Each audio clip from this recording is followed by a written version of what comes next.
ant, you little damn ant, buddy. You're such a nice guy, Jay Leno. I'm bored! I'm so bored! Why don't we go to my website?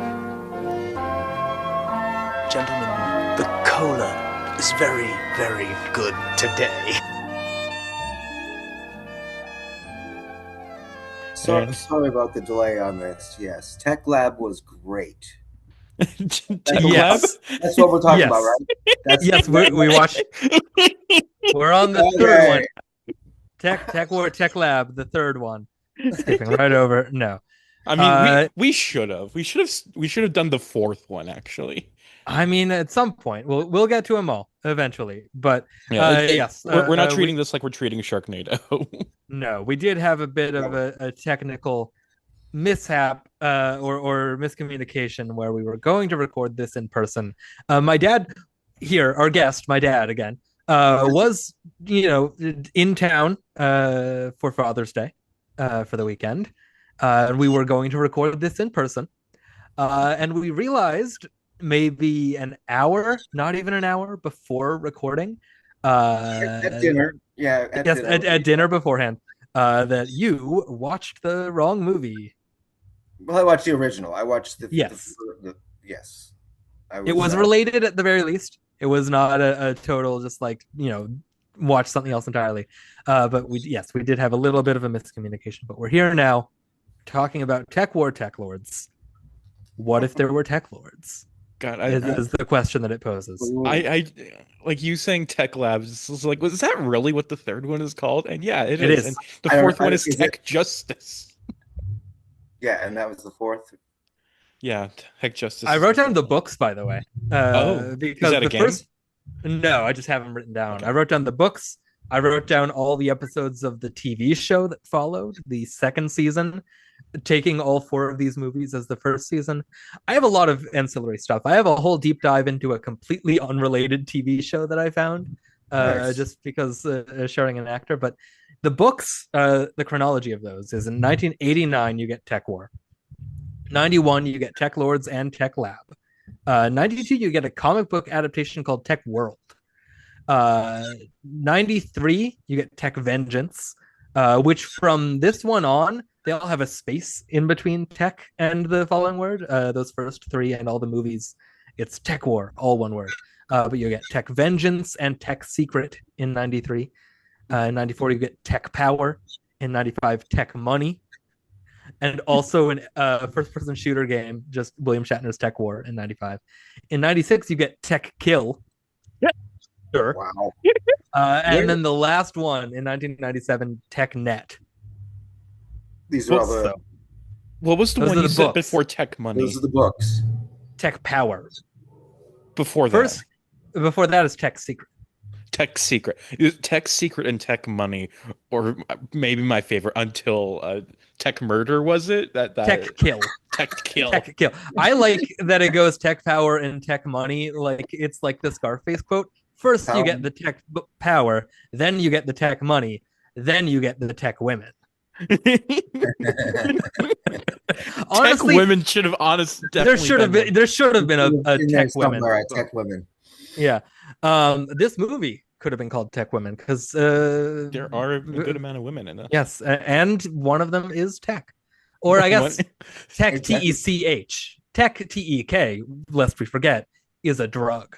This movie has nothing. I mean, it is it's about like drug. What do you call it? Turf, but like the force. Yeah, there's the what's her name, Eddie something, who's like divvying up Sonny Hikori's his turf, his drug dealing turf at that big like auction dinner before she gets cyber murdered. But really not a lot of talk of Tech the drug in this movie. No, not a lot of talk of Tech. No. I also wrote down, just because I said so, all of the TV show episodes, because these all were not aired on any particular network. These were part of Universal's action pack that were just aired in syndication. Yes. It's the only two movies we've done so far that were initially broadcast in the US just on syndication. But for the second season of the TV show, got picked up by the USA Network.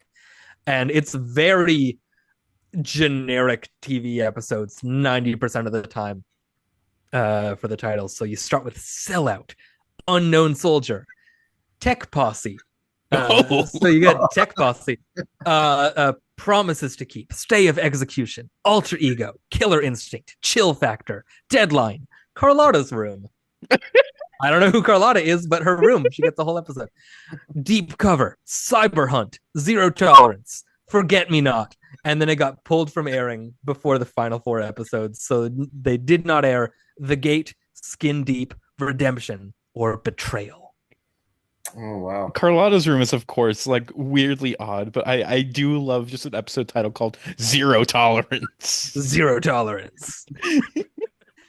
Those titles mean nothing. Like outside of Tech Posse and Carlotta's Room, those could be episode titles for like The Shield or, you know, like Sons of Anarchy. Like those say nothing about a sci-fi future. Like those are the most generic, like procedural TV show episode titles I've ever seen. 7 plot lines, right? You only have, and there they are. Yeah. And they're Sellout, Unknown Soldier, Tech Posse, Promises to Keep, Stay of Execution, Alter Ego, Killer Instinct, and Chill Factor. Those are the 7 episode plots you can have of a TV show. It's one of those. And Carlotta's Room as the Carlotta's Room.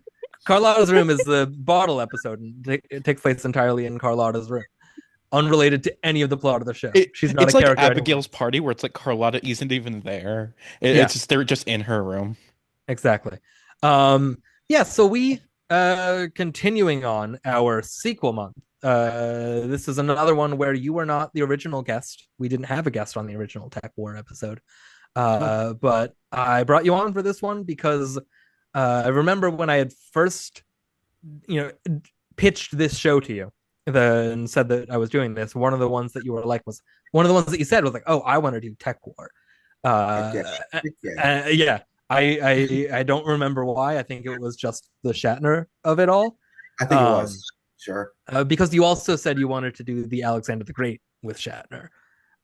So I think I just got you in a particular Shatner mood that day. But it's not a shitty mood, it's a shatty mood. Yes, exactly. We'll chat here. Yes. But yeah, so I'm just curious. What did you think of TekWar, TekLords, and also TekWar? Oh, well, like I was as basic as they go. Yes, it was. I loved the them trying to put tech into tech, or just like all the like. There's a retinal scan going on that was probably very new technology at the time. So that was things that were, come to pass. That was kind of fun seeing what. Even the video phone or something like that. That wasn't a thing that we at that time. The phones were probably just coming out, and the internet and all that's kind of the fascinating part of that I about this. I was thinking about it. It was produced in '94, right? So, and Will Shatner had been, since for 30 years he'd been in the sci-fi field, and what was he coming up with? And his acting was. Not the expected Shatner that we now parody. He was acting. He was pretty good at it. He had his timing, and he's a good actor in that sense. I mean, he's been acting forever. Not only in sci-fi, but like he is a good actor. It's just he has some mannerisms sometimes that can be exaggerated. Parody. There's one particular line in this where he does the whole. The Shatner of it all that I wrote down. Computer virus that breaks down the human mind. I don't know, Jake. It's been tried. No one has succeeded. He reads it like it's 2 words. He reads that whole line like it's 2 words. And it's, thankfully he's a featured supporting or what is it? Special appearance by, it says, Is that which what it said? Yeah. is very Yeah. funny to get a special appearance by credit for a movie. Like that's something you get in a TV episode. But just a movie, just like it's not a special appearance. He's in the movie, and also he wrote the book. Like Didn't he do it? He didn't direct this, but he did he directed not? the Directed the first first one.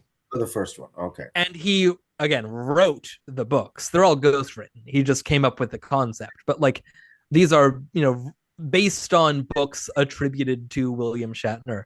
So I think it's very funny to bill him as a special appearance by when like he's involved with this on he gets a writing credit on the movie. It's not a special appearance. It is kind of like that the one Trump tweet where he's talking about how Elizabeth Warren in some like debate or speech or whatever, some speech where she like thanked her husband for being there, and the tweet he's like, Elizabeth Warren thanked her husband for being there. It's their house. He's supposed to be there. Like it's just some like Zoom call thing that she did from her own house, and she and it is unfortunately a very funny tweet. And it is it's not a special appearance by William Shatner. You're supposed to be here. You wrote the book. What if there's a pay scale associated with? Oh, I'm sure. Being just first billing, and then the font and size of your name goes a lot lower. That's how you're scaled for how much you're paid, and then special appearance, and that gives you probably more. Yeah. Oh, I'm sure it's Shatner negotiating for special treatment. I just think it reads as very funny when you consider the fact that he's like, this is the William Shatner thing. They didn't get William Shatner for this part. I'm just thinking about like other movies that have a similar thing. Like I remember I think it's Fried Green Tomatoes has a special appearance by Cicely Tyson. And I think even Ants, I did look this up. I went back to Ants, and it's like it is special appearance by Myrna Loy as Ethel. Yes. Yeah. Yeah. Yes. Love a special appearance. Eliza, I'm very curious because you famously hated TekWar. Yes. Did not have a good time with it. What do you think of TekWar TekLords? So the original TekWar it was just totally incomprehensible to me as a film. Like I was just totally just appalled by everything that was happening in front of me. This one was a little bit more bearable. Like this one, I was actually engaged for a lot of it. It like towards the second half, I got hit with that original TekWar. Like, what the fuck is even going on anymore? But it goes off the rails. There was a good portion of there where it's just like there were scenes that I was actually invested in, and it's like, and Jake, the guy who plays Jake Cardigan, was like not bad in this, and it was just like I just had a good time. Though I think like I was especially hooked by that opening scene, which was just bonkers the whole way through, just like so much on top of each other that just like I need to figure out what the hell's going on with this. And yeah, it's been a good month for you of coming off of movies you didn't like. It's so into weird. Sequels you did. It's like, and for the record, this is still a bad movie. Like this is the worst of the movies we've watched this month. But it's a high 2.5. Like it's above The Hanged Man and Big Dreams and Broken Hearts. Like it's still like a significant ways up. Where it's like, I'm really curious how The Librarian's gonna go next week. Am I gonna go like a full like all of these are better than before, or it's like is The Librarian going to somehow be worse the second time and just really disappoint Zara? Who's to say? Yeah, this was watchable, and I had a good time with the original TekWar. It was silly, it was stupid. I ended up going back through my notes for that one just to like remind myself of, did this one particular scene happen in TekWar or NetForce? Which I should have made that a quiz. I should have made that a quiz of which of those two movies. Maybe next time we do TekWar Tech Lab, maybe I will do that quiz. Was like, this? And you need to write that down because I even messaged you like with the scene with the guy in the prison. It was like I was like, isn't this a plot point from NetForce? There is this guy in the prison cell who's secretly like controlling the drug cartel or whatever, and I just like it was Like I think it does happen in both. I think that is and like that's gonna be good for the quiz. Sometimes it's both. Sometimes it is both. Oh, so the first one, I like it had Sheena Easton for one thing as like War Girl or somebody like that. Yeah, War Child or War Bride. War Bride. Yeah, is that what it was? I only remember that from looking through notes again. I remembered that character existed and she was a robot and she exploded, I think. Yes. Would not have been able to tell you that her name was War Bride until looking through those notes. I thought there would be more people blowing up in this one. Not a blow up to be seen. No. Yeah. That movie, that first one has, I think, multiple exploding children, if I'm not mistaken. Yes. Like there's the one with the old lady and then like that Jake thwarts. But then I think there's another one. I think it's like it's supposed to be his son. I think is at the very end there's a surprise exploding son. I think I don't remember. Surprise exploding son. Yeah. That's Black hole sun. Won't you go? You know what I halfway through this movie remembered? Oh yeah, that happened in TekWar. Was the hockey robot? Remember the hockey robot? Yes. I have that in my notes. Remember how TekWar has a hockey level? Ice rink attack. That's a hockey level. Yes. These movies are basically like, I mean, I know I said there was a first-person shooter TekWar game. These are like really shitty borderline FMV. Again, bringing it back to last week, but like point and click, like adventure, like. This would lend itself so much better to like a very shitty 90s sci-fi like adventure mystery game. Mm-hmm. Yeah, like very much like a puzzle like game, like where it's like the point and click type thing. Yeah, and it kind of has the graphics of one of those of like graphics that would look good for a 90s video game, and for a 90s TV movie don't look terrible. For a 90s movie would look bad. You kind of have to grade it on a curve. But yeah, this one, I have a lot of notes. I have a lot of notes on TekWar, TekLords. And you said the same thing about Witch Hunt as well, is the thing. Oh yeah, we're these very 90s much in effects heavy movies just have that vibe. They do. So and like I'm sorry, going into the first one, of course, with Sheena Easton, and then the other credit was Barry Morse.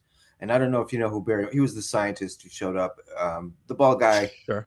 Yes. No memory of this character, but I believe him. No, but he was. I recognized him as being in all of or a bunch of 60s and 70s sci-fi television shows, Land of the Giants, Time Tunnel, those kind of. I'm probably saying things that you don't even. Never heard of either of those. Right, those were shows that I loved as a kid, and he was always appearing or in those. So I'm like, all right, Barry Morse, and he had such a small part, but at least he was in it. So yeah, he must be friends with Will Shatner, at the time. I would believe that. Yeah, and he's also the detective in The Fugitive, the original TV show. Oh yeah, that makes sense. Should I do the rundown on TekWar, TekLords so we can get further into our notes? I will not be calling this TekLords, by the way. It is TekWar, TekLords. It is TekWar, TekLords. TekWar TekLords. TekLab. So I'm sorry. Oh yes, yeah. Honestly, it would have been funny if we all watched a different one of the sequels. That actually should maybe instead food for thought. Actually, instead of doing Stalked by My Doctor a month, we have like 4 people or 5 people maybe, and we each watch a different one and try to piece the plot together. Honestly, I'm not totally against that. Anyway, TekWar, TekLords from 1994, directed by George Bloomfield, written by Westbrook Claridge, Morgan Gandil, Alphonse Ruggiero, and William Shatner, based on the TekWar novels by William Shatner, ghostwritten by Ron Goulart, starring Greg Evigan, Eugene Clark, Tori Higginson, Ray Jewers, Vaughn Flores, Uni Park, David Hemblin, Heath Lamberts, Mark Marut, Sonja Smits, with a special appearance by William Shatner, as mentioned. It's broadcast in the United States on February 14th or 20th, 1994. I found conflicting reports that said both. I don't know which. Which, again, broadcast in syndication as part of the Universal Television's Action Pack which is also where you got like Knight Rider 2000 or whatever it was, and the Hercules TV show that ended up spawning Xena, and some other stuff. I think there was like a Midnight Run set of TV movies that were also part of Action Pack. I don't know. It was weird stuff. This was broadcast about a month after TekWar, which was like mid-January. Tech Lab came 1 week later. And then Tech Justice came 3 months after that. What? That's some timing. So you have January. That's the way to keep viewership.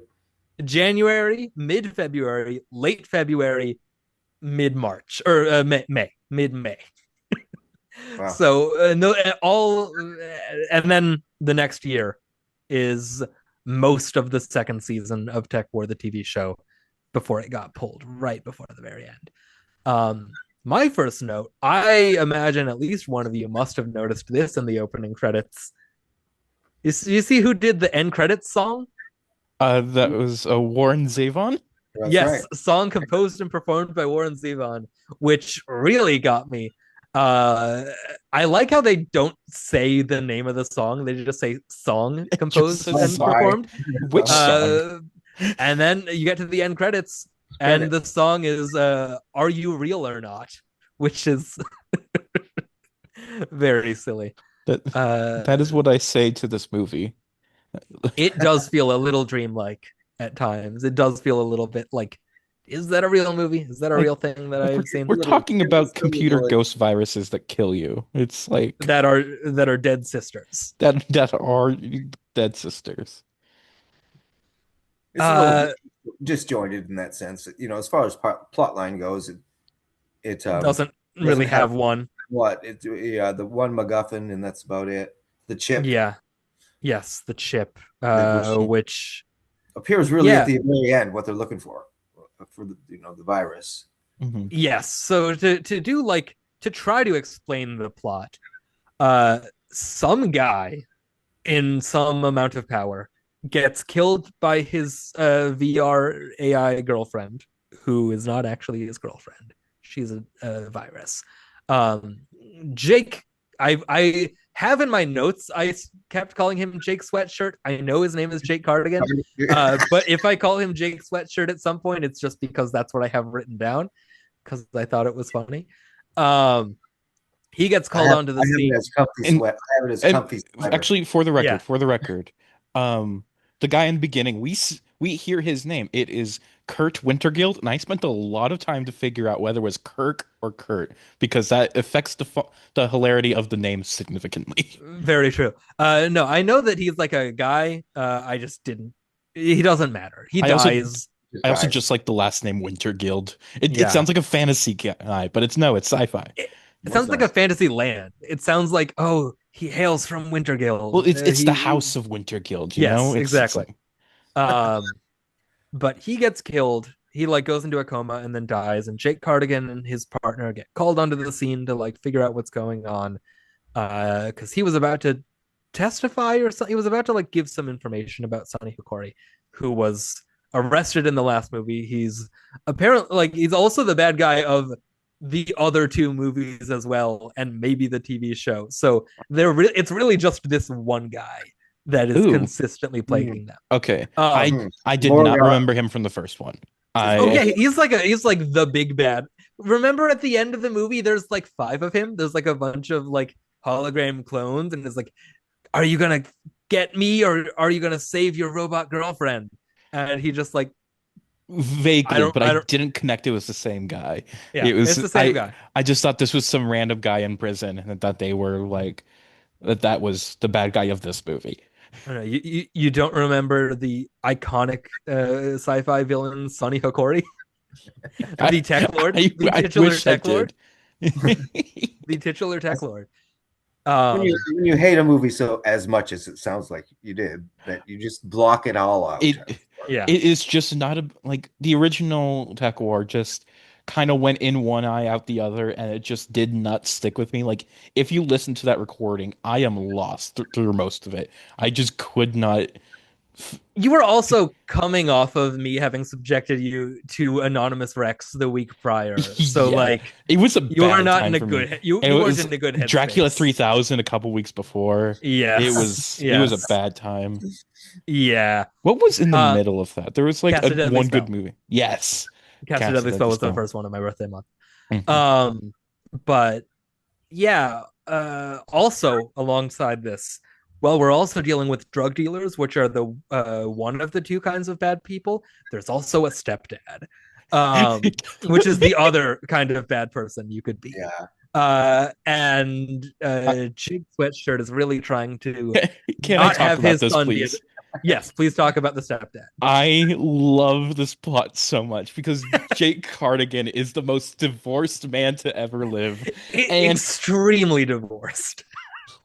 like and it's like this whole plot is Jake Cardigan, who has been frozen for what was it, like 4 years it was? It's only 4 years. Only 4 years. 4 years.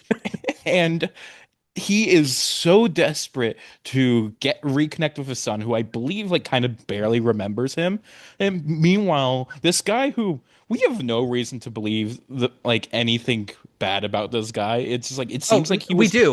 We do have reason to believe bad things about this guy. He's balding and he's a stepdad. Yes, but it's like he seems to be like a genuine father figure for Danny. And so it's just like while you were gone, he was the dad that stepped up, Jake. But no, this whole movie is so firmly in Jake's corner that it's just that we are supposed to like what was the whole thing where it's like to use lawyers to try and force Danny into Jake's custody while the wife is in her tech coma, and it's just like it's just it really wants you to believe that Jake is the right one here when it's very clearly not. It's like he should be with the guy who was actually raising him, who he probably has a closer relationship with. Except we find out Jake was vindicated because he was ultimately actually evil and conspiring with Sonny Hikori. True, but that's what I mean. But also, that's not about like raising Danny. That's a different thing. He did sick the tech virus on the mom. I did miss that part. Because remember at the end when he confronts Bennett Sands, which great stepdad name, when he confronts him and pushes him up against the hospital window. And wait, was Bennett in the first one? No, I don't think so. Okay. He's new for this. But the kid like turns on the window because it's a window you can turn off, I guess. And looks in right as Bennett is like, I didn't think it would kill her. It just happened that way. And so the kid sees that he's the one that sicked the virus on, because she was trying to call Jake because she found out about it. That's why she was trying to call him, be like, hey, Bennett is in on this whole scam. And so that's why she gets visited by Tora. But yeah, so that all happens. He's trying to connect with his ex-wife and she gets also virused. And now there's a real race to find the antidote. And they find out that this AI girl that has been showing up as a hologram to give these people the virus is the dead sister of Sonny Hikori, who's in prison, and he's working with someone, the toy guy, this toy maker. Yes, for a brief moment, we do visit DC's Toy Man in this movie. And he's just I wrote that down. Toy maker, DC villain knockoff. Yeah, Toy Man is just in this movie for a bit, and then he does get exploded, but he gets exploded off screen. Electrocuted, yeah. Electrocuted, yes, right. It's not an explosion; it's a shock to the system. But we do see a corpse. I guess you're right. He's not exploded, but yeah. There's some other stuff in there, and they're trying to revive the dead sister, but maybe not. I don't really know. This is exactly the level of dumb guy sci-fi that I kind of wanted TekWar to be. TekWar spends so much time setting up the world and setting up Jake Cardigan as a guy. and like sort of having him be the wrong man that is being pursued by the one cop that ends up being a robot, if I'm not mistaken, right? At the end, there's the cop that shows up in the greenhouse at the end, the, like underground greenhouse bunker. I'm looking to you, Dad, because you watched the movie. Am I right in remembering that? There's the one cop that's like, I'm gonna get you, Jake Cardigan. I'm gonna put you back in the cryo tube, and then at the end, he like ends up having been an evil robot the whole time. That was a better line reading than I think. Oh, I'm sure. I'm sure. But okay, I'm not Yeah. So like so much of that movie is about Jake Cardigan on top of the plot, and this it is very free to just be like, whatever. He's the main guy. Let's do a plot. Let's do an actual movie this time. Let's do a real one. So it's the right level of dumb guy sci-fi that I was looking for here. Mm-hmm. Mm-hmm. Yeah, like this one is just like it's more generic, I guess. Well, the original is generic, but in a bad way. This is more generic, and it's like I can get what's going on here. These are like tropes I understand, and it's like I can just like let it wash over me, and like I can understand what's happening. And Exactly. It does get a bit weirder at the end. It's like with fucking like cowgirl on the weird VR machine. It's just like I didn't understand what's happening later, but early on I understood. It goes off the rails completely once we're trying to actually explain the like weird, inexplicable virus girl, like VR girl that's been showing up. Once we have to actually explain what's been going on there, and we have to like go to the trouble of like, well, the first half when we're just told, oh, Sonny Hikori is doing this somehow from prison, that's kind of interesting. Once we have to get into the specifics of, oh, he's been doing this by he sprung the toy man out of his cryo prison by somehow getting his dead sister's corpse into the cryo tube that the toy man was in, and like plugging something into the system so that it reads his vitals and sees that there's a body in there. Once you have to get into that, it's very stupid. And once we, again, as with the first movie, end just sort of like in a factory, just sort of like running around a factory. They must have that rented out for the runs. I bet it shows up in Tech Lab and TekWar. Wasn't TekWar one of them? I think Tech Justice is the fourth movie. I think you're thinking Tech Kill, which is one of the books. Yes, exactly. No, I'm sure it's the exact same shooting location as the end of the first one. These are not exactly movies that scream, we have a budget for multiple locations. Mm-hmm. Yeah, like this is definitely a kind of... It's basically just like Lord of the Rings. They shot them all at the same time, and it's like they're just as successful. Again, they came out from January to May of the same year. Like, yeah, they probably were. I wouldn't be surprised if there are scenes in this movie that were shot for TekWar and for Tech Lab and for Tech Justice that just sort of got moved around and ended up in this one. Interchangeable, yeah, extremely. We need like Steven Soderbergh to re-edit the Tech movies into like one big movie. Honestly, I would. Or who's the other famous guy who does it? Is it Topher Grace? Yeah, Topher Grace did that with the prequels, I think. Yeah, or no, he did The Hobbit. I think he did both. Maybe both. Okay. Eliza, you're so enamored with this opening sequence. Do you want to go in deep on the VR girlfriend murder? Yeah, so it's just like it starts off with him just like on the phone, like entering his apartment, and he's like talking about like cop stuff. He's an inspector or whatever. And then when he gets in, he's like talking to his butler. It's just like it's like computer butler. I'm not sure if there's like an actual being there or if it's just like a general like computer in his right in the Lexus thing he called Oscar. Yeah. Oscar, turn on the lights, that kind of thing. Exactly. But yeah, and then it's just like, oh, it's like what program should we have tonight? And it's just like, and it's like he has a specific one he wants to do, and then he puts on this these strange VR glasses, I assume, that just look like they barely look like anything. It's just like a weird little like two things that go towards the eyes and then some wires around the face.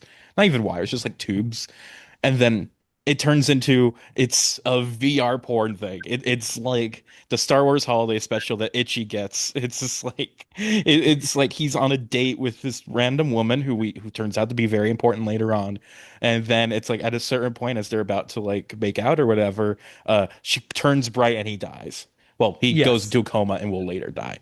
They're also like not in the Windows 95 screensaver like field. They're just sort of in a field. There's trees, I think. Yeah, but it's just sort of like Bluebell, nondescript. yeah, bluebells and daisies, just something like that. It's fairly. Well, I think that at the very least makes sense because it's like it's meant to be just like a generic fantasy, you know? Yeah, So no, I it's know. fine. I just think it's precursor to the holodeck on Star Trek. Oh, not a precursor Not at all. precursor. I think Shatner is very much just like, oh, thank you. Like this is 1994. Wasn't the holodeck around since like the 80s? Yeah, I think. Next Well, they gen was starts set in far future. This is 2040. This is Oh, Right. you Yes, mean in this terms of comes the timeline of the universe? chronologically. Yes, Right. yes, that sort of thing. What do I have? My next note that I have is that I fully forgot what Jake Cardigan looked like between these movies to the point that he shows up in the movie and I'm like, who is this guy? And then a few lines of dialogue happen and I realize, oh, this is the main character of a movie I have already watched. He looks completely different to me. I had entirely forgotten what he looked like between these movies. Can I riff on that for a second? On the first one, so Greg Evigan, he had a show called BJ and the Bear, where he played a trucker with a chimp as his ride along. Yes, he was BJ and the bear was the chimp. And makes sense. I remember not watching that show very much, but I know I'd seen it once or twice just to check in, but I can't remember the dates of it. And then when this showed up, like, oh, Greg Evigan, that's the BJ and the Bear guy. And I had to look him up because I didn't recognize him from that time when I first watched him. I don't know when that had to have been the 70s. So 20 years had passed. Yes. And he doesn't look anything. Is that, did someone look? Did you look that up? It's 79 to 81 is when the show aired. There you go. I was 18 to 20, so I didn't really watch that kind of thing at that time. But I knew its existence, and I knew Greg Evigan from co-starring at that time of other shows that were on. So then when this came out, he must have had work done because I didn't recognize his eyes at all. It's all in the eyes, right? Mm-hmm. So that's my story about not recognizing him. Part of me thought that like I had heard that as like one of the shows that Goran's brought up before, but we have not done a movie that aired while that show aired. It's like Dark Knight of Scarecrow was 81, but I don't think, not sure the runs overlapped at all. And Are then, you maybe conflating BJ and the Bear with Jake and the Fat Man, or Scarecrow and Mrs. King, or something like that? Like one of those, it's just like blank in the blank. There's a lot of shows like that, but specifically like BJ being like the name. It's just like, oh, I remember, like, haha, BJ, that's blowjob. That's funny. Yeah, and it's like it's stuck in my mind. He's also one of the dads from My Two Dads. He's one of the two dads on that, apparently. And it says one of the titular two dads from Two Dads. He's one of the titular two dads from My Two Dads. His Wikipedia says he began his career in the Broadway production of Jesus Christ Superstar. Awesome. But I don't know. Remember? Yeah, I don't see who he played, and the Wikipedia page for Jesus Christ Superstar and the casting history thing. Control F. There's no pop up for Greg Evigan. So I don't know who he was, but he was in that, and then apparently also in not a it notably does not say a Broadway production, just a stage production of Grease. He was Danny Zuko at some point. Could have been high school. It literally could have been. All we know is it was a stage production of Grease. I am pulling up his playbill page right now just to figure out all this information. Yeah. Yes, small ensemble roles in Jesus Christ Superstar. It says. Yeah. Okay. Yeah, Okay, he wasn't even original cast. It was all replacements. Yeah. It does look like it was a Broadway production of Grease. And then also when the show did residency in Chicago, he continued on there from 72 to 73. Or no, 72 to 73 on Broadway. Kept working anyway. Yeah. Anyway, Greg Evigan in this movie, for whatever reason, I don't remember noting this when we watched the first one, but in this one, he looked so much like Sam Shepard to me. Huh. Like mostly Sam Shepard with a little bit of James Marsden from certain angles. And I don't know why that is, but I think he looks like Seth MacFarlane myself. I can see that. I can see that. He's a guy who looks like a lot of other guys, I think, is where we're coming down on this. I also wrote down Jim Carrey, but I don't know if that's true. But I do have it written down. Yeah, we're introduced to him here. Again, nothing to do with the sci-fi plot of it, just in a cafe with his ex-wife talking about custody and her new man who's evil and mustached. And eventually we'll get him into the sci-fi of it. But what's really important is that he's divorced and really fighting for his kid. That shows up in this movie wearing a propeller hat and a colorful striped t-shirt, even though he's like so how old do you 15. think how old do you think this kid is supposed to be? He looks like 14 or 15. He looks like he was like probably maybe 10 or 11 when Jake was arrested. So that's not 10 years of like being raised by a person, and that relationship feels like he doesn't know this guy. They didn't have any 10 years at all of. That's my nitpick about that age timeline. Oh, extremely. Yeah. I think it's written as a younger kid, but they just cast an older kid because those are easier to work with. Eliza, did you see who plays put him in this? a propeller hat, Yeah, to make him look younger, even though he's like probably maybe less than half a foot shorter than Greg Evigan. Like he does not, next to his dad, he does not look especially small. Eliza, did you see who plays the son at some point on the TV show? Yes, because we mentioned it in our Reefer Madness episode, right, Gordon. we did, yeah. And okay. I did write down, so because Jake Cardigan was in prison all that time, Danny Cardigan grew up without him and ended up hooked on Reefer and nearly executed for murder? ? Christian Campbell, who Nev Campbell's brother, who's the lead of Reefer Madness, the movie musical, which we did last month. Wow. Is the son for at least part of the show. It said too, I guess just in the, Where did that air? USA Network, or yes, the Reefer Madness was Showtime. Okay, makes sense. Yeah. Really great movie musical. Yeah, it's my favorite thing we've done this year so far. Is really fun. Literally has got the propeller cap. He might as well walk onto screen with a big lollipop. I like the scene. I like the scene they have where Jake Sweatshirt is trying to connect with him in a way that if the son was like 7 or 8 and didn't really spend those formative childhood years with his dad, would read as totally normal, but because the kid looks like he's in maybe middle school, it reads so much more as Jake like trying to like, hey, I'm a cool dad. There used to be birds. There were pigeons. This scene pisses me off. What are pigeons? What's a what? A pigeon? It pisses me off so much because what it really means is that not only is Jake doing this, but his dad for years would every week come and just throw bread on the ground for no reason.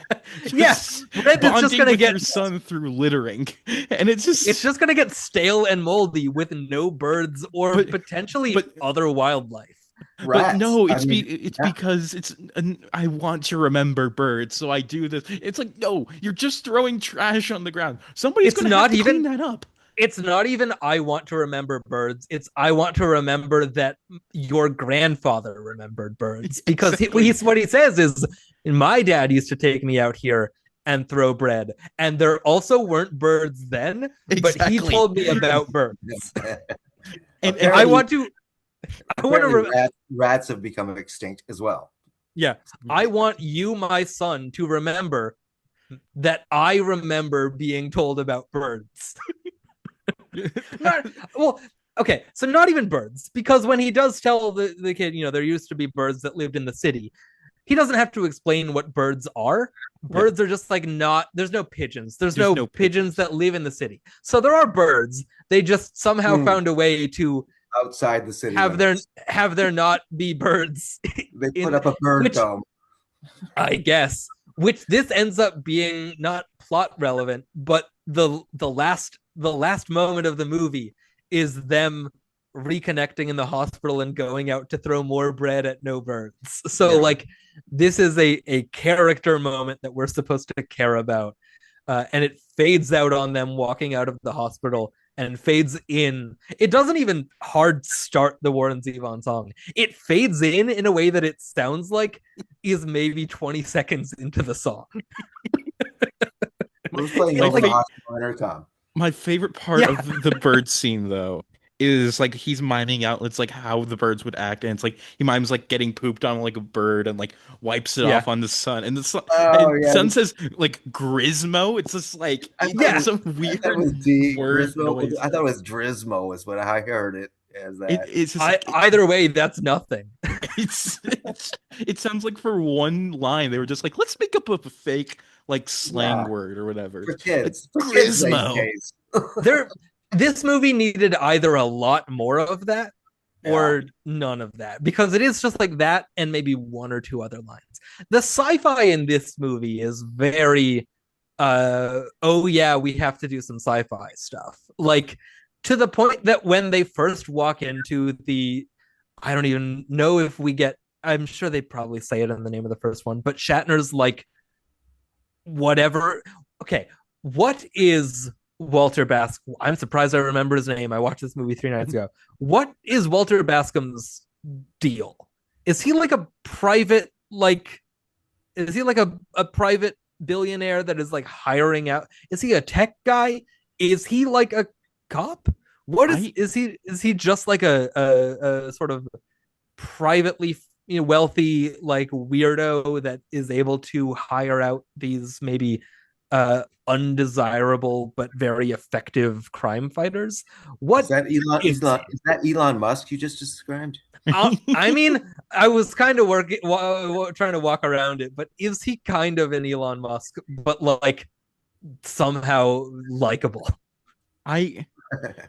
Okay, I just decided to look it up because I was curious and would not have a real answer.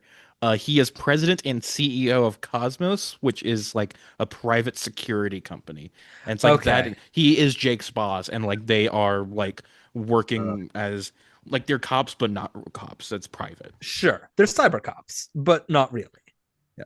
They're private cops. Cyber cops. It does very much feel like an Elon Musk thing. Like especially the fact that it's called Cosmos. Oh, extreme. Yeah. But anyway, when they walk into that office to like when Jake and Beth, who's Beth Kittredge? Yes. Sure. When they get called in to like, check up on the Winter Garden case, and they are walking into the building and they're in the lobby, you can tell that at some point in the edit they were like, this doesn't feel sci-fi enough. Put in like all of the beeps and boops sound effects that we have, just like while they're walking through this lobby, because they walk in and it's like beep beep beep boop boop beep beep boop beep boop, and it's like, there's no discernible visual sci-fi stuff going on. It's just layered in there to be like, hey, don't forget we're in the future. This is what the future sounds like. You walk into a room and everything sounds like beeps and boops, and it's very silly. And it's also the only time you get beeps and boops in the movie, for that one establishing shot of them walking up some stairs. But yeah, the sci-fi is very fast and loose in this movie. I like the beginning when Beth is giving her speech on can computers have souls, her like a little conference call, where you have three people that are there as holograms and one person who's just on a Zoom call. Isn't the person that's on the Zoom call the glitch lady? No, it's just someone else. Because I thought it's like, because when she first sees or like when they find the picture of the girl from the Winter Guild's glasses, she's like, oh, that looks like Dr. whatever. Wait, her, and it's like I thought it was the same supposed person. to be? I thought it was. Because the one on the Zoom call is also the one who's like saying like, don't you know computers can have souls? Like this is your research and we proved it. And it's just like, but I don't want to believe it or whatever she says. And it's just I'm gonna pull this up in the background. But yeah, that's what I got from it. Okay. But also, I did just really like this conversation about computers having souls, and I sent you this, Gordon. But it reminded me of the tweet that was like, it's like, Moon's oh haunted? hey, you guys, you back early? It's like Moon's haunted. It's like what? Moon's haunted. Box gun. Yeah, it's just like maybe. I mean, she has her hair up and she has glasses on, so maybe the computer simulation is in disguise to someone that wouldn't know who she was in the first place because she's been dead for a year and she like died on a boat a year ago, and Beth would have no idea who she is, but maybe or maybe Beth is just racist and thinks all Asians look alike. And when she says, hey, she looks like the woman she looks like Dr. So-and-so, maybe she's just being racist. She might be. Trying out the technology, does this work? You know, it could be that she didn't want to play her hand. She knew, who knows what she was doing. Yeah. I just think it's funny that you have three holograms and also someone just on like a computer monitor, like and somebody walks in video call. And then wasn't it Jake that walked in and walked through them? Yes, he walked through. It's like the one time that they're like, hey, we're gonna like show off our visual effects. We're gonna like do some little like fancy maneuvering to be like, hey, watch this, fuckers. And he walked through the hologram, and it works. It's fine. I also liked how his disruptor gun that he used very until the very end, or he used it sporadically. Like the writers are thinking, how do we get him out of this disruptor gun? Okay, that was really the only way it was used in that sense. But it did a lot of things. Took out technology. It would knock someone across the room. He uses it to like blow out the not retinal. It used to be a hand scan. Now it's a retinal scan lock in front of Wintergreen's apartment, and he just blasts a hole in the wall with it. It sets up the alarm blaring and everything. It's great. Yeah. So yes, they do eventually have to go to Winter Garden, whatever. Wintergreen Gum. They go to his apartment to find Winter Guild. They go to his apartment that's already been, run through by the cops to try to find anything the cops didn't find. And what they find is his hidden little, manifesto or whatever, list of names that he's going to bring before a court or whatever. And they find it because it's hidden in his exercise bike. And the way they know to check the exercise bike is the fact that it is not pointed at the TV. And so something's up, because the only reason anyone would have an exercise bike is so they can sit on it to watch TV. And that's how they know to check inside and find the thing. And then like a toaster explodes and the whole thing catches on fire. And you get a great line from Sid, his partner. Correct me if I'm wrong, but I don't think that's normal for appliances. Fucking whatever. Okay. This was actually one of the scenes, like maybe my favorite scene in the movie, just in terms of like being genuinely engaged by what I was watching. It is kind of cool. It is a good scene. Like the whole fire stunt and everything is really good. Yeah, it's practical fire stunts, which is you could absolutely see something like this just like doing very bad fake CGI fire layering, and like they did set that set on fire, and it looks pretty intense because it's a very small closed set. Sid runs through and says, damn, it's hot. I don't know if it was just a throwaway line, but you felt it.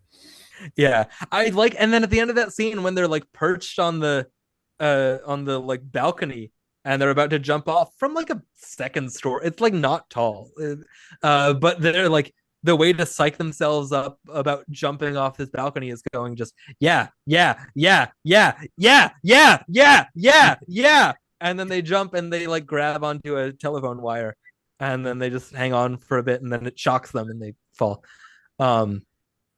I did put one line from earlier in that scene, which I forgot to mention, where they're talking about the exercise bike and why it seems out of place. Is I imagine this is the Sid line.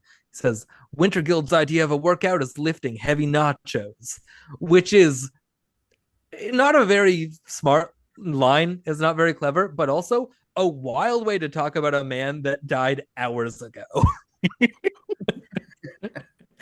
This man died earlier today. Let's say he was fat. Let's call him a fat, lazy slob, huh? Also, I'm surprised Nachos survived. Yeah. It's still got Nachos in 2040. Wait, it is only 2040, but also it's like this is meant to be like super far future. There's no pigeons. Nobody knows what pigeons are, but you still have Nachos. What do you want them to do? Make up a sci-fi food? Yes. Wintergild's idea of a workout is lifting heavy cyber nachos. Tech nachos. Not tech as in the drug. Tech as in the technology. Yeah. These are future nachos, which we were made today. I like the idea of TekChos spelled TECHCHOS. You have to just know that it's KCH. TekChos. That's good. I like TekChos. That's good. That's really good. I am going to put in the episode description. It's just, or actually for the tweet, get yourself a plate of TekChos and listen to us talk about TekWar TekLords. Oh man, TekWar TekChos. Where's that movie? Now it sounds like TekChodes. It does a little. We skipped Bennett's introduction earlier. Bennett Sands, when he shows up at the hospital after I assume the wife has a name. Sonia Smith's. What is her name in this? Kate. After Kate has been put in her tech coma, and Bennett shows up, just dripped the fuck out. By the way, he's got the awesome. Very long, like striped duster, pinstripe duster. He's got the like untied. I couldn't tell if it was an untied necktie or just like a scarf that was like a very bright orange with like leopard spots and also some sort of cartoon face on it, just sort of like draped around his neck. And big mustache, very very distinct look where he shows up and like, this is a guy that matters. Not so much to his bearded associate that's always following behind him just to get knocked out at various points. There was a villain on Star Trek called the actor's name was Roger C. Carmel, and he was balding and had a mustache and was garishly dressed, and I'm like, it's Roger C. Carmel. It's and it looked really like him, and I had to look. I'm like, no, he's way too young for this, but it could have been. So based on this character, I thought. Honestly, it could have been Shatner once again being like, I'm gonna steal that. No, this was an actor named Ray Jewers who died in October of 1993. So these movies must have been filmed well in advance. Wow. The movie's dedicated to him, by the way. It fades into the Warren Zevon song in memory of Ray Jewers over this very, I'll say it, very bad Warren Zevon song. Are you real or not? It's very silly. There's a whole runner in this movie that's never funny about how no coincidences is the second rule of police work, but they can never get a handle of what the first rule of police work is. That's a really good bit. Second rule. But it does lead to a great exchange there, where Jake goes, if no coincidence is the second rule of police work, then what the hell is the first? And Sid goes, "Danged if I remember." Just, I've never heard "danged" used in any context, not even "damned." Like, it's not a censorship thing, because it is preceded by "what the hell" is the first. Yeah. So they can get away with hell, they can get away with damn, but he has to say "danged if I remember," which I don't know what that is. It's a good question about damn, whether that could be used, or hell. Yeah. And this was done in syndication. So like, that's true. It's not even a network thing. I don't know. It's just that Shatner dialogue that he definitely wrote. Yes. You did mention earlier, Eliza, Sonny's personal little panopticon, this like circular prison. Yes. Where there is a good scene early on. There is a good, like, effective scene of Sonny being, this sort of 2 steps ahead of the law criminal mastermind, where he has set his outgoing calls to his lawyer to redirect to what's her name? I have it written down here. Eddie Hermosillo, the lady probably. Hermosillo, yeah. And is like, all these calls are going to read as lawyer, or as going to my lawyer, but really they're going to you, this other TekLords. So if they listen in at all, that's an immediate mistrial, and I get let out. So like, I thought that was a fun little like moment there where he's video calling with her. But yeah, we get Jake and Sid visiting his prison, his circle prison, where he has to stand in the middle of it because there's a second smaller cyber prison inside of his larger prison, where there's a hollow wall around him that if he tries to walk into it, it like puts up a laser shield. Which, what's the point of that? Why not just have that be that all the time? Why is there a second smaller prison within his prison cell just for being visited?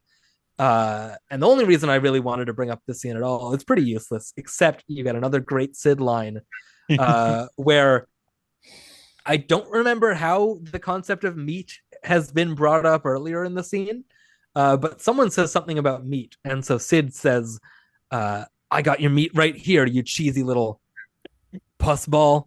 He like pauses to think of what to call him, and what he lands on is pussball. And it's just, it rules. It's so good. Yeah. It's Sonny calls him meat as an opposed to Jake. It's like he's the meat and Jake's like the actual cop or whatever. And it's like, because it follows the dialogue about like, "Oh, you pissed off my friend here, so I guess I have to be the good cop." Yeah. You're not a good cop, you're just meat. Sure, okay, Sonny Hokori.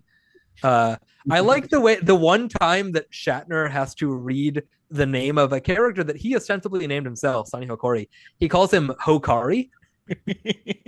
Or Hokari or something. Like, he calls him Hokari. Yeah, he's like, this screams Hokari. That's not the name of the character, sir. That's not even close. Well, that's just you got the consonants. Yeah, you got the consonants right. You got those. You got one of the vowels. But I just, yeah, I don't know. What I like the scene. Just continuing down the notes chronologically, we have a scene where someone has broken into Jake's apartment.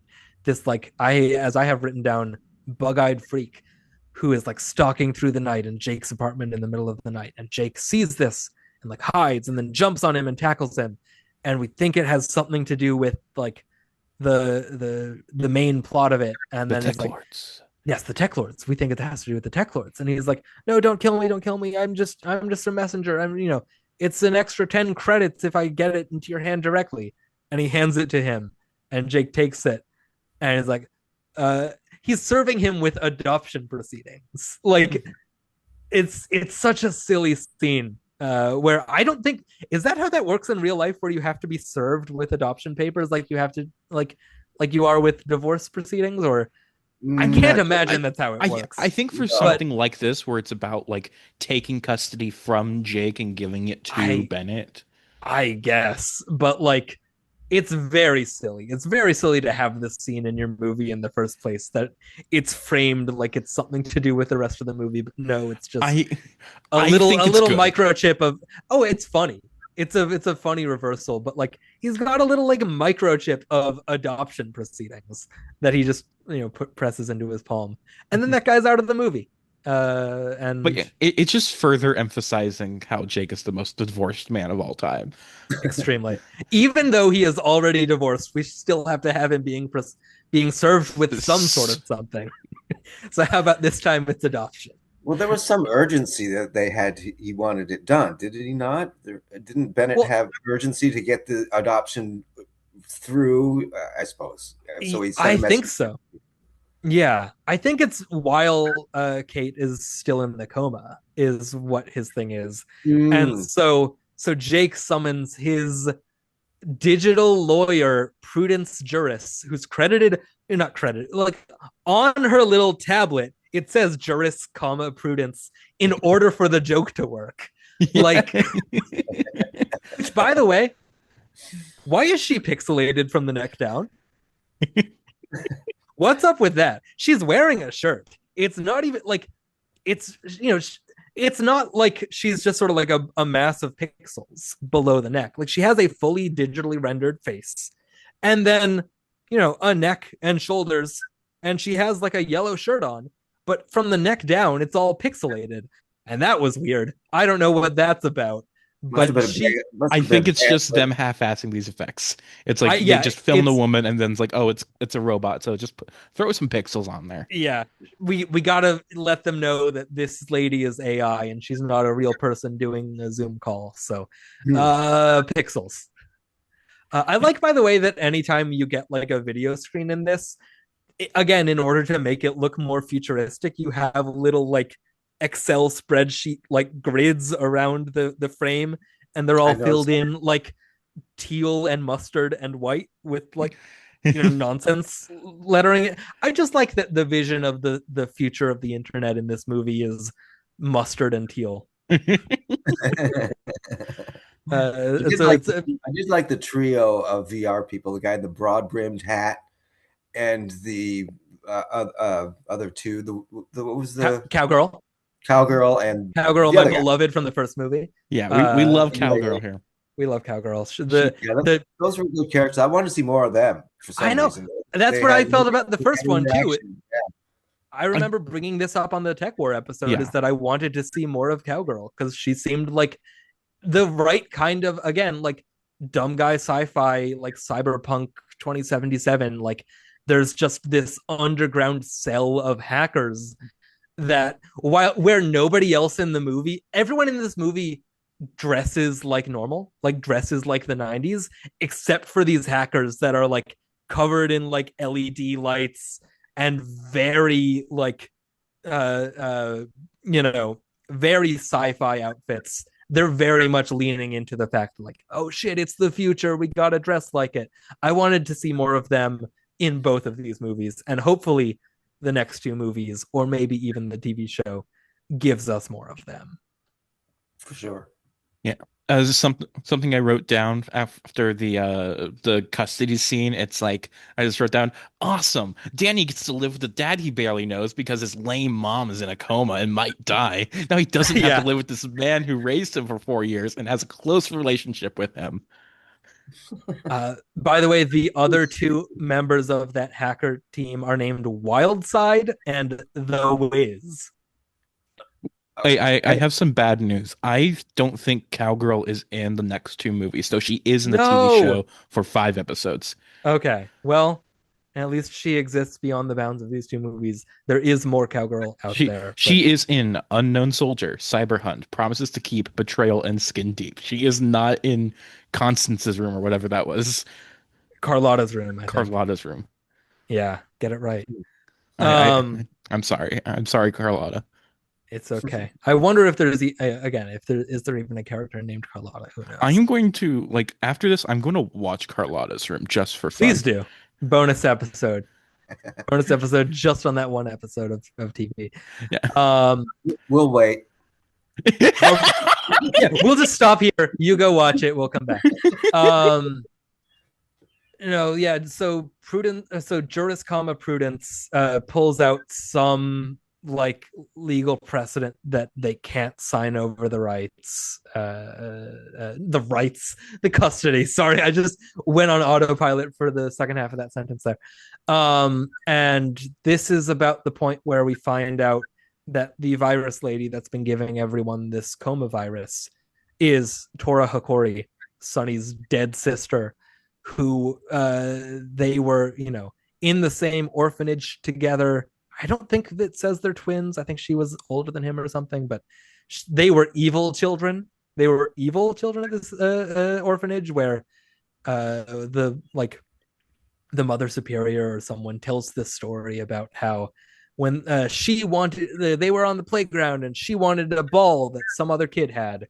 So she made Sonny pin the boy to the ground while she cut up the ball and stuffed pieces of it into his mouth.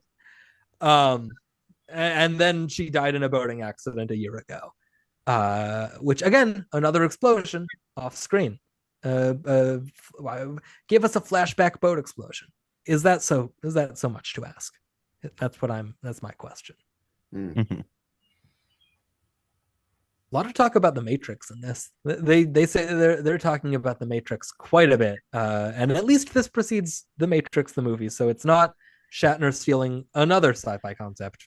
But they do say artificial intelligence a few times too. I don't wonder when that term. I think it came out in the 50s, but it wasn't really used as we know it today. AI, artificial, and it seemed to like they mixed those up. Matrix, the internet. They said the internet is going to be down. You can't. Or the Matrix is going to shoot the holes in the internet. Which all this stuff. Just it sounds fine back in the time, 94, but it makes no sense now. Yeah, you watch it now and like that's not what any of this is. That's none of that actually fits what we're talking about. Mm-hmm. A great line from Shatner here: "If there's something going on out there that I don't know about, I think I know about it." Shatner's acting is so fun in this. I love when he pops up and delivers like seemingly serious dialogue, but it's just like just because it's Shatner, it makes it seem funnier. And then you get some lines like that where it's just objectively silly. We should have been doing the whole podcast as William Shatner, I think. Absolutely not. We really dropped the ball in not talking like this the entire time. What other TV movies does Shatner have? I'm curious. Oh, quite a few, I'm sure. Again, the Alexander the Great one from the 60s, where I'm pretty sure he plays Alexander. He has the horror at 37,000 feet thing, where it's like a TV movie a remake of that thing. Oh, is he? Yeah, I guess he is also in that. Wait, is he the main guy, or does he just have a cameo? I'm curious. I would guess it's probably just a cameo. But yeah. Who was that? Chuck Carner. Well, Chuck Carner's this like. Wait. Oh, this is different. Never mind. This isn't this isn't based on the Twilight Zone thing. It's a commercial jet captain, Chuck Connors, has ghosts on board from stones of an English abbey being shipped overseas. Whoa. Okay. Anyway, yeah, he is in that Alexander the Great where he plays Alexander. It also has, among others, Adam West, John Cassavetes, and Joseph Cotton. Wow. So that's something. What is Go Ask Alice? 15-year-old girl in late 1960s America is inadvertently sucked into an odyssey of sex and drugs. She eventually seeks help. And from 1973, it has a 2.6 on Letterboxd. That is fun. Yeah, there's quite a few of these that are quite a few TV movies. A lot of these seem to be like documentaries or specials or things. But we got a lot of Shatner ahead. Oh, and there's also, of course, Just in Time for Christmas, which is another Christopher Lloyd Christmas movie, but this also has William Shatner. And it's just like she gets transported into the future into this one. Interesting. I'm curious if this is related to the one we watched, Next Stop Christmas. It might be, honestly. I don't think Christopher Lloyd. so. No, Christopher Lloyd just plays Grandpa Bob. So yeah, not the ticket agent / conductor / Wait, sorry, one sec. You're looking at this on Letterboxd, right? Yeah. Look at that. What do you call it? Like the image on top. what would you call that? Yeah, the header. The header.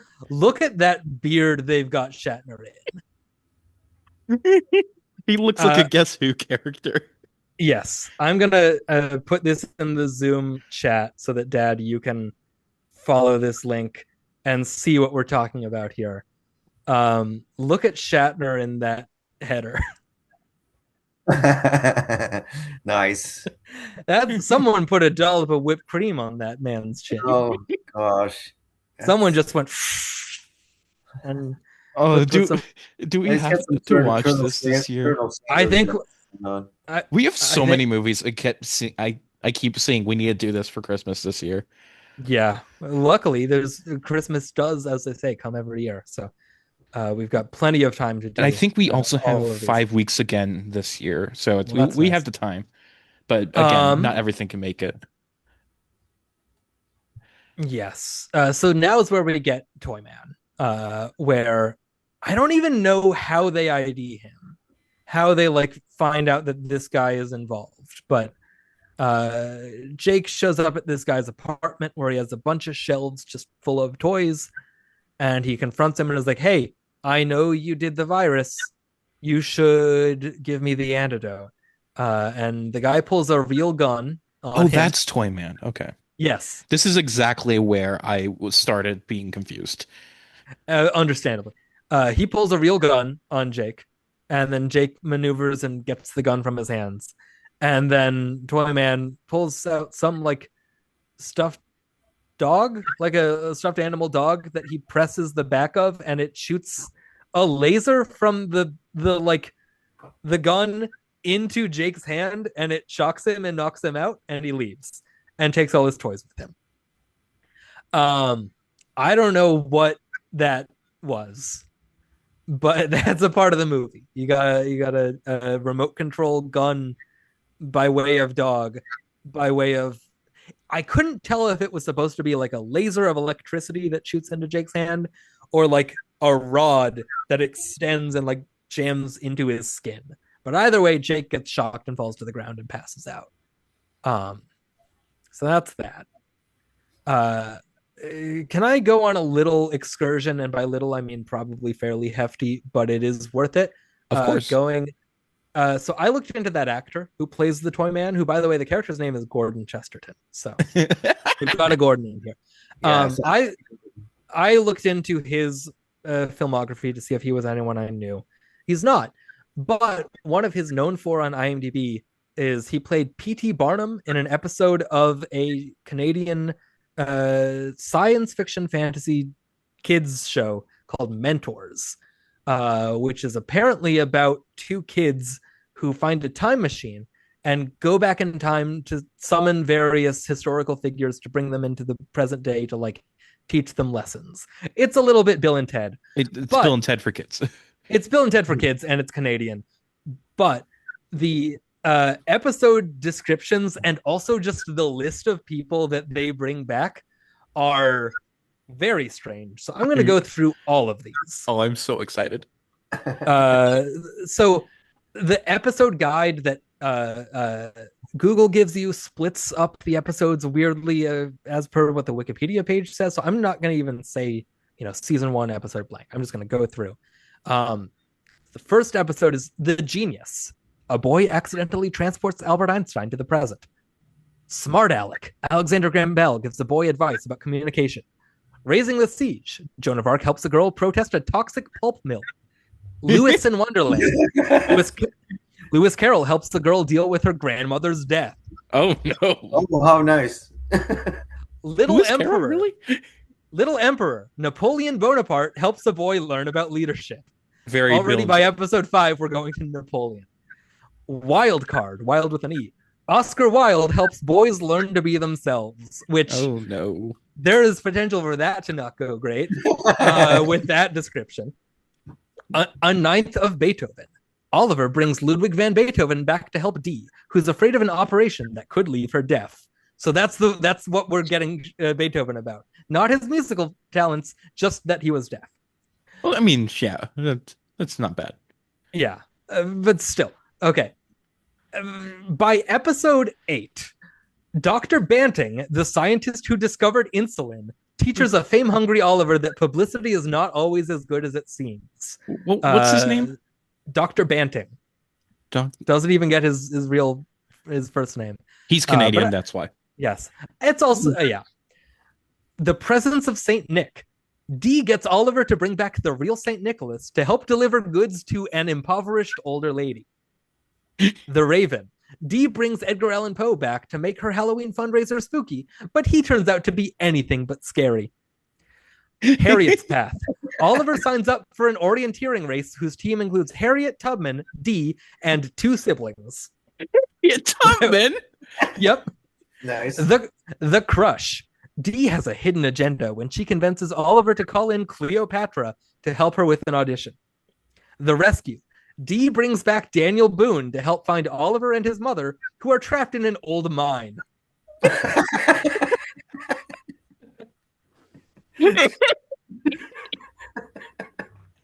The Truth is in Here, which is not a bad subversion on that. Anyway, Sir Arthur Conan Doyle teaches Oliver that science does not always provide the best answer. Her grace under, because he like. That's what we all remember Arthur Conan Doyle about, right? That he believed in the supernatural. That's what he's most known for. I know that about him, but I'm just like, why is that something you want to teach kids? I don't know. Yeah, Arthur Conan Doyle comes back and just starts espousing anti-vax sentiment. I don't trust science. I trust my heart. Her grace under pressure. Dee runs for student council and looks toward Queen Elizabeth I for leadership qualities. Okay. Hold on to your seats for this next one. Dear Diary. Anne Frank shows Dee and Oliver how to see the good in people. No! So they brought back Anne Frank to the present and presumably then sent her back. Because I don't think they're keeping all these people in present day. So that's not great. That is called Dear Diary? It is. Also, if Google is right, that episode aired a little over a week before 9/11. Just worth noting. The Glory Trail. Sacagawea helps Oliver and Dee expose a refinery that is polluting a river. Right place, right time. Dee and Oliver travel back in time and hope to right a wrong. Nobody famous in this one, guys. Sorry. Nothing but net. Dee leads sportsman. It might have been a Hitler baby. That episode was 4 days after 9/11, so I really hope that the wrong that they try to right was 9/11. Wait, so the things I'm seeing are saying it was in 2000, not 2001. Google is also telling me that these are season 3, and I think Wikipedia says they're season 2, so those dates could be wrong, but I choose to believe that they're right. And what was the one that didn't have a famous person? Right place, right time. That one. That they travel back in time and hope to right a wrong. Nothing but net. Dee learns sportsmanship from basketball inventor Dr. James Naismith. Okay. Father's Day. Oliver learns to relate to his dad as a person after they have a fight. Nobody in that one. We go back in time a week to yes. Yeah, to stop the fight from happening. The Book of Love. This one I'm going to have you fill in the blank. Oliver summons blank to help him with Dee. Episode The Book of Love. Who do you think he summons to help with? Is it the writer of the Kama Sutra, whoever that is? No. Dad, do you have a guess? Gosh, no. Casanova. Okay. It makes sense, but also again, a lot of collar pulls with the people you're summoning back. Okay. I was going to go with Marquis de Sade, but that would have been, honestly, I don't know. Stranger in a Strange Land. Dee brings back Moses in hopes that he can restore Dee's mother's faith. So, Old Testament's real. We've confirmed it. You part the Jello at dinner. Yes. The Fire Ship. Oliver enlists the aid of Black Bart, an 18th century swashbuckler. That's it. We don't know why he enlists the aid of him. He just does. The Odd Pod. Simon invites Gregor Mendel, the father of genetics, to career day. Citizen Kate. You skipped a bunch of episodes. What? I look at the ones? Wikipedia page. It's like there's Klondike Days, Seer and Now, Future Tense, and also the premiere season 3, The Good, the Bad, and the Ollie. Okay, it does not give me any of these on the Google episode guide, so we'll circle back to those. Citizen Kate's publisher William Randolph Hearst helps Simon with his new position. Wow. Why not? Such stuff as dreams are made of. William Shakespeare helps Norm improve his script. First time hearing of Norm. Also, second week in a row talking about William Shakespeare being brought into the present for script doctoring. Yes. Nothing to fear. A 15th century prince, Vlad Tepes, is the prototype for Bram Stoker's Dracula. I guess he's the Impaler. Vlad the Impaler. Yes. Vlad the Impaler. Yes, they get Vlad the Impaler for their kids show. Wait, question: Did you do Man's Best Friend? It does not say so here. What are you because showing on IMDb it has the plot description for that one, which is the kids use the machine to transport Laika, the first dog to travel into space. Oh, that rules. That's so funny. Anything you can do. Annie Oakley teaches Crystal how to set her sights on the right target. The Tao of Hockey. A hockey team slump spurs Crystal to summon the inspiration and motivation of Confucius. Famous hockey lover Confucius.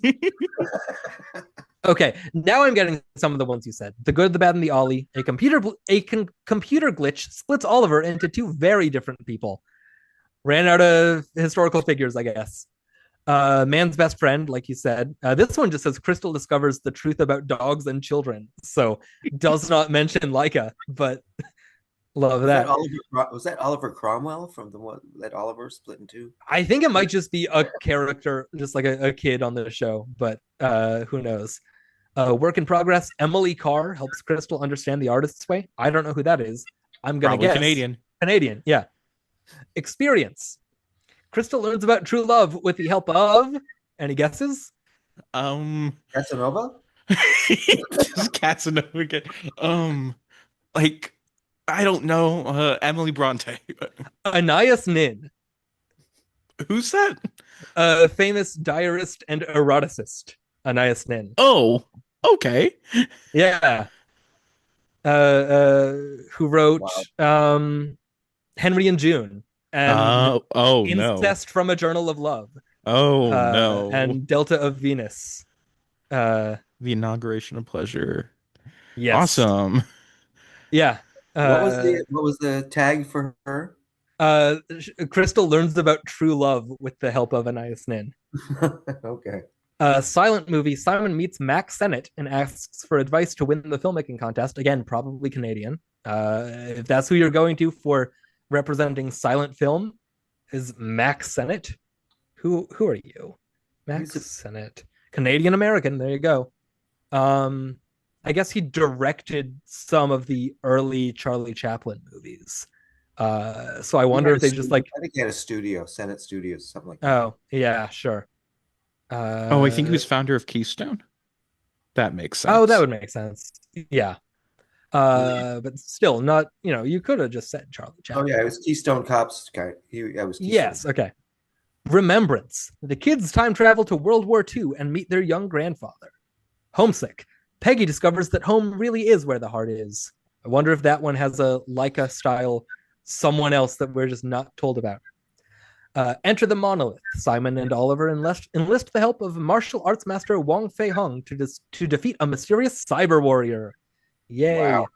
The Private Eyes. Simon and Crystal enlist the help of U.S. Secret Service creator Alan Pinkerton when Oliver is sucked into an alternate time stream.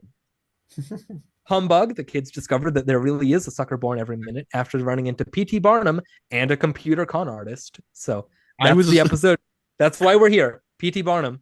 With that actor who didn't write his name.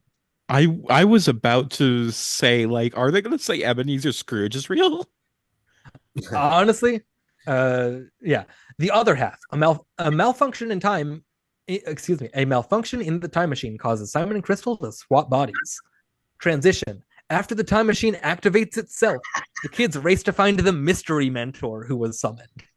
Transition should be the title of the last one. Yeah, the body swap. Breakthrough. Simon must save Crystal when her consciousness is trapped in the time machine. We've just fully abandoned the concept of the show at this point. She's trapped in the time machine. Is this Doctor Who?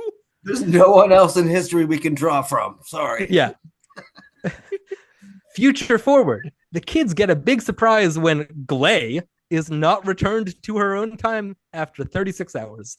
Glae, Glae. Just a character who's in the show now. I don't know who that is. Probably a Dusty caveman or something. I don't think so. I think it's like I looked up the actress that plays her.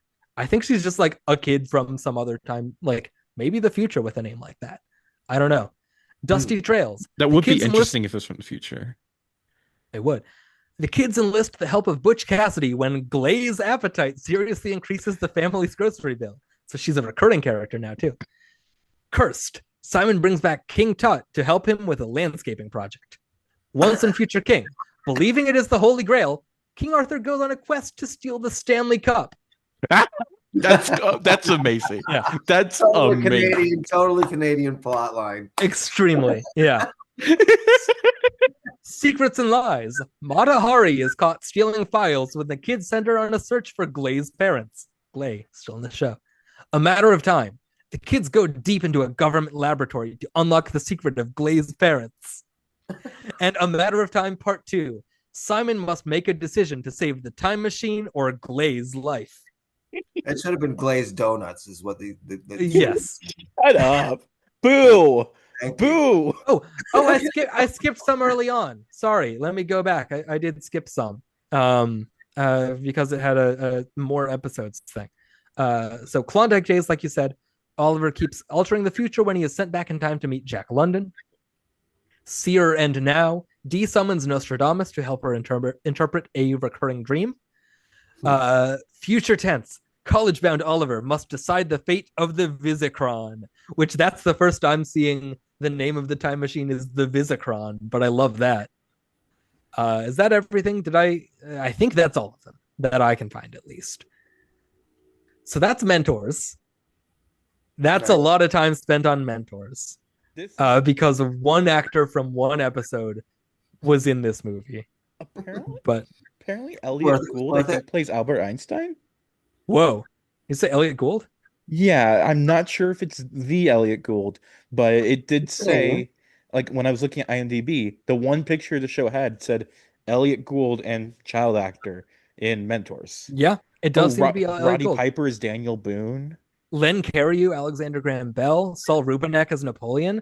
I can't believe I missed that. There's Roddy Piper, Kim Coates, Gordon Pinsent as old Oliver Cates. I guess just the old version of the kid. Matt a lot of them. Dr. Banting, the insulin guy, Matt Frewer. Who's Matt Frewer? There you go. He's Max Headroom. He's Margot Kidder as Queen Elizabeth. Whoa. Joe Flaherty as James Naismith. Canadian. Yeah. Well, these are all Canadian. They got to be. Yeah. Is Elliot Gould Canadian? I don't think so. Yeah, I think so. Michael Moriarty is a name I vaguely recognize. Anyone else as we go down the list? No,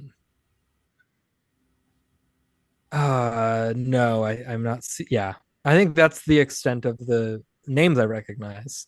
But yeah, Elliot Gould. Can't believe I missed that. Thank you for looking into that and covering my bases on that front, because where would we be if we didn't know that Elliot Gould and also Roddy Piper were in this show as guest stars? How many other TV shows can claim that? Elliot Gould and Roddy Piper. Matt Frewer won a Gemini Award for his performance. So good for him. Yeah, good for you. Oh, I still have kind of a lot of notes. Not a lot of notes, but there's I think one of you at some point mentioned that Shatner's character is just sort of written as being vaguely racist. Which did not mention that. Someone did in his pronunciation of Hokori when he says Hokari. Oh, I said that. Yeah. Yeah. But there's a scene where they do the same trick they did in the first movie, where they have to put on their like green screen like masks. Like ski masks that turn them into other guys. And so that they can infiltrate this TekLords dinner that happens to be that night and happens to be important where things happen at it. And the two people they're impersonating are both black.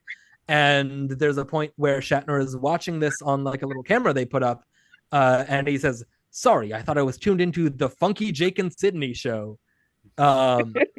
which is also weird because Sydney is already black. So it's like, not only is it weirdly racial, it's also just, it doesn't, like, I don't know what it's supposed to mean, but the Funky Jake and Sydney show. It's probably their get up. They were dressed all garish.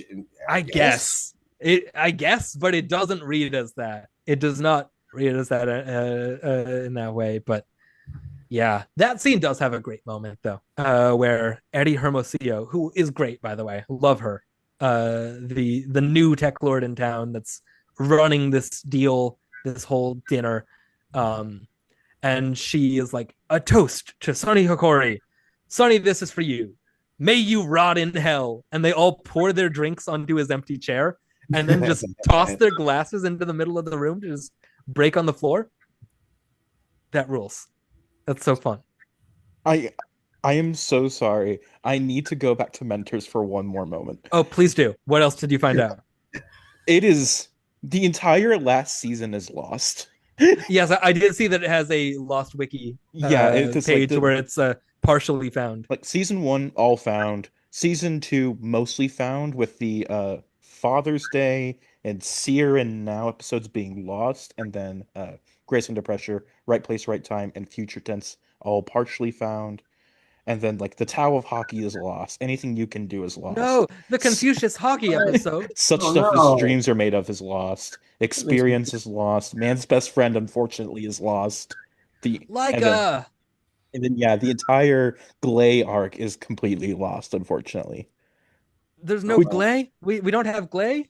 We don't have Glae anymore. Which I was genuinely wanting to like watch that last season, specifically to figure out what the fuck is going on with Glae. It's just like that, because it sounded genuinely like I need to see who the fuck this character is and why they are so important. But I can't because it's lost. She was going through some things, apparently. Yeah. She got stuck in their time, and it's like every week was on the verge of death. Yeah. I'm looking at the TV tropes page, by the way. It does have the trope Moose and Maple Syrup, where this series is explicitly set in Canada, specifically Edmonton, the hometown of creator Josh Miller, where the city name is shown and mentioned a few times, along with the Canadian flag being displayed several times while one of the main characters, Simon, plays hockey. A few episodes feature Canadian historical figures such as Frederick Banting, James Naismith, Max Sennett, and Emily Carr. It has the trope My Girl Is Not a Slut. One episode has Oliver unintentionally spreading rumors around school that he and Dee had sex. And remember, this is a kid's show. Of course, they never call it by its name. Naturally, Dee's popularity is threatened, whereas Oliver skyrockets. There you go. Wow. Historical figures return to their time period as soon as the 36 hours in the present are up. They return the exact same time when they get transported to the present via the Visichron. So yes, confirmed, they did send Anne Frank back. God. That's why? That's just not right. Why even go there?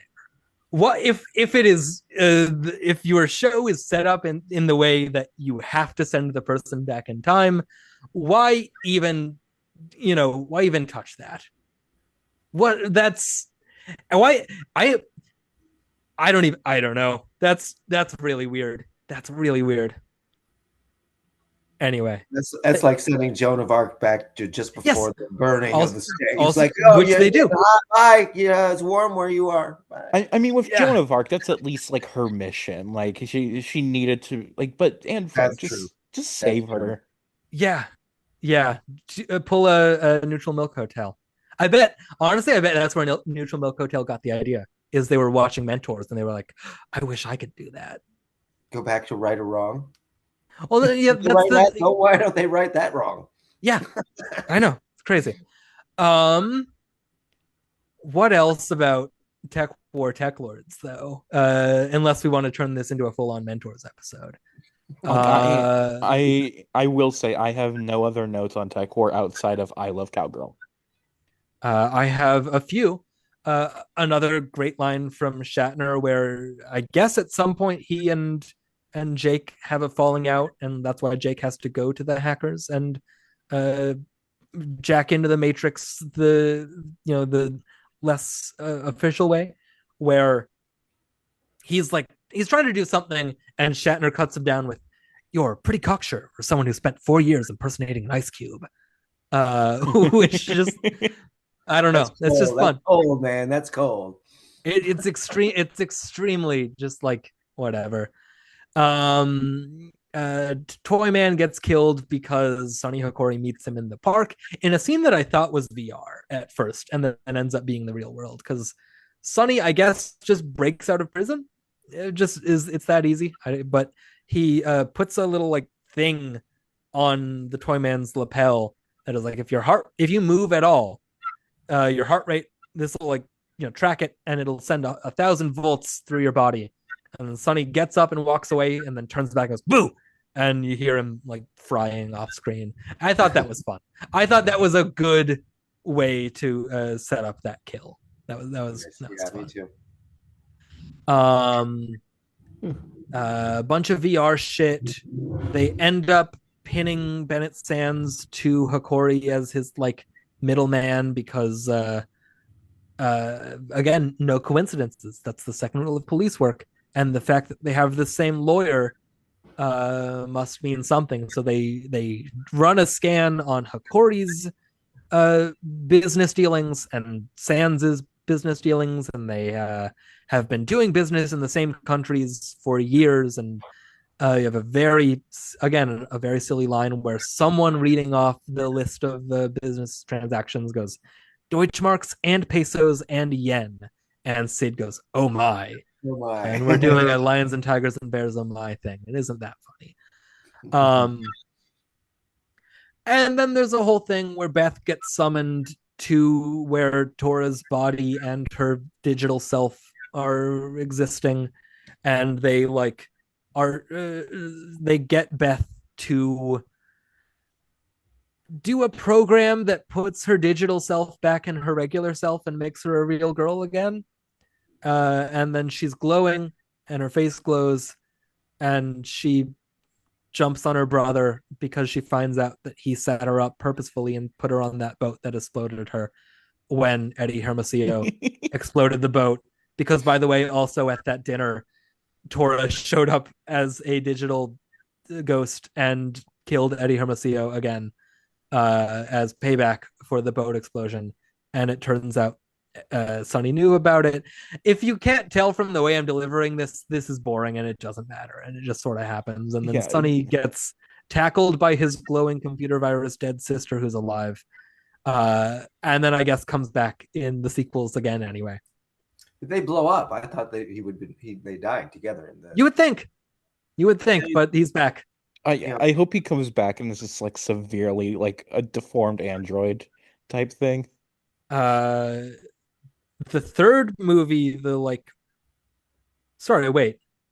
looking at the Wikipedia page for, by the way, TekLords is the only one of the movies that has a Wikipedia page. TekWar doesn't even have a Wikipedia page. Oh. It just brings you to the TV show. But TekLords does have its own Wikipedia page. But you go to the list of TekWar episodes page, and it lists off plot synopses for the first 4 because they're considered episodes of the TV show. Let me read to you the synopsis on Tech Lab. Jake Cardigan and Sid Gomez attend a gala at the Tower of London, which marks the start of a campaign to restore the British monarchy. The festivities are disturbed, however, when the aging Prince Albert is found murdered and the sword Excalibur stolen. Prince Richard accepts the support of the monarchist party to become king, but the thief who stole Excalibur vows Richard will never reach the throne.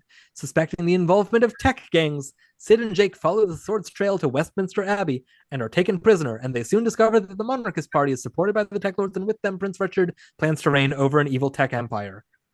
So no talk of Sonny Hokori, but he does show up again in TekWar, Tech Justice, The Final Showdown.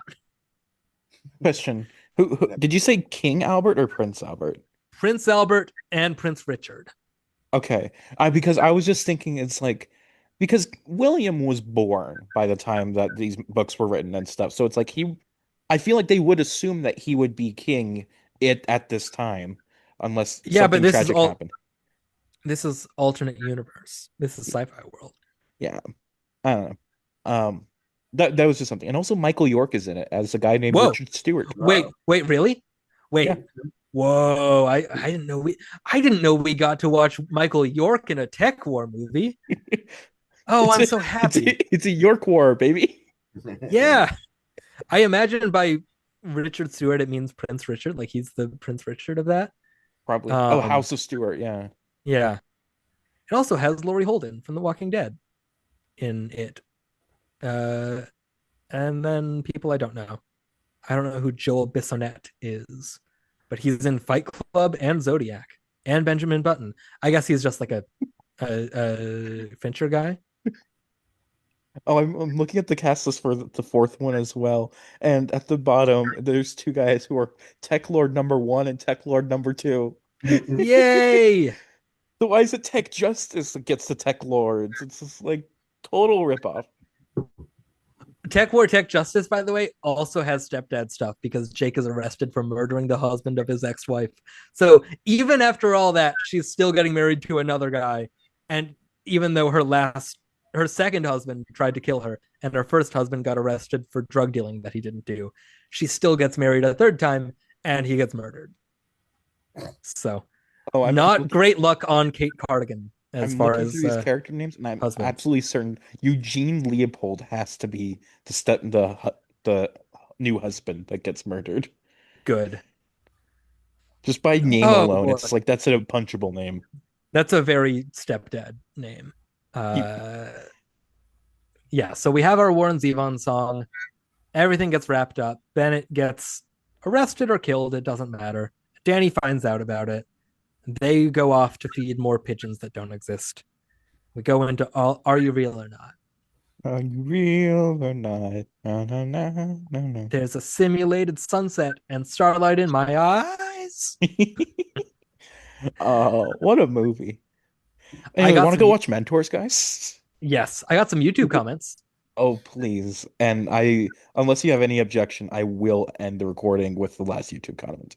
Yes, you should. It's a good one. This first one, though, is an exchange between eventually 3 different commenters over the span of like 3 years.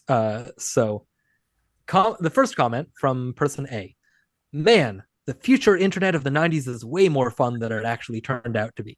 Person B: the internet actually existed in 1994, Zoomer. It was the dawn of the internet age. Person A: the way the internet of the future was depicted in the 90s. Person B: the internet existed in the 90s. Do you not get that, Zoomer? Person A: clearly you have some issues to work through. Get back to me when you have some reading comprehension. Person B: I was just saying the internet was not science fiction in the 90s. You said it was. They didn't. Person C: Person C: he's talking about the way they thought the internet would look like in the future. Person B: the internet existed in 1994. Person C: he's talking about the way they thought the internet would look like in the future, which is just their first comment again with "in the future" in all caps.